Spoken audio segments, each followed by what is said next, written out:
RCF. Bonjour à chacune et chacun. Ce mardi, la manifestation des acteurs du non-marchand a passablement perturbé la circulation au centre de Bruxelles. Par les désagréments qu'ils ont causés, les syndicats et leurs 20 000 manifestants voulaient attirer l'attention des politiques sur l'impasse dans laquelle ils s'enfoncent chaque semaine davantage. Déficit de moyens financiers, de moyens structurels et surtout déficit de moyens humains. Mais quelle terrible expression que ces moyens humains quand on parle du non-marchand. Ces hommes et ces femmes engagés dans les secteurs de la petite enfance, de l'aide à la jeunesse, de l'enseignement, de la formation, du handicap, des maisons de repos, des hôpitaux, du monde socioculturel, et j'en passe, ne sont pas des moyens humains, mais des intervenants indispensables au bien-être, à la santé, au développement personnel, à la sécurité individuelle et familiale. Des hommes et des femmes irremplaçables, dont la tâche est de nous aider dans les phases de notre vie où nous sommes en demande d'accompagnement, de présence, d'aide pratique ou de ressourcement culturel.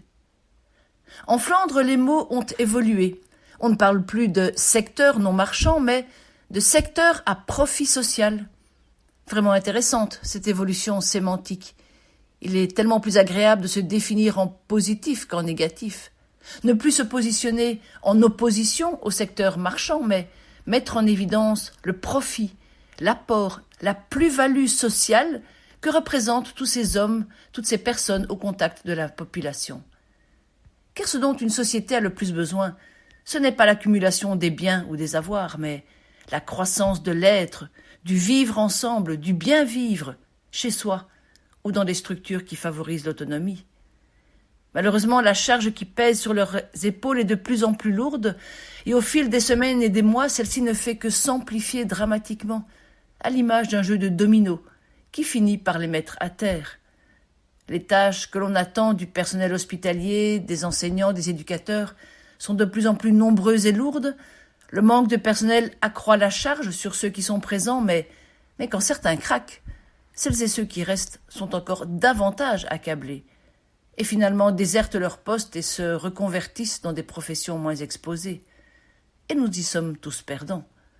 Mais n'aurions-nous pas aussi notre part de responsabilité, nous, les citoyens qui consommons ces services? Ne sommes-nous pas trop pressants et exigeants avec celles et ceux qui sont déjà à la limite de leur résistance?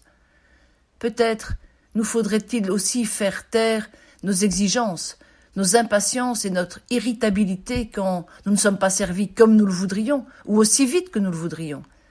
Ces femmes et ces hommes se sont engagés à améliorer notre bien-être, pas à se voir maltraités.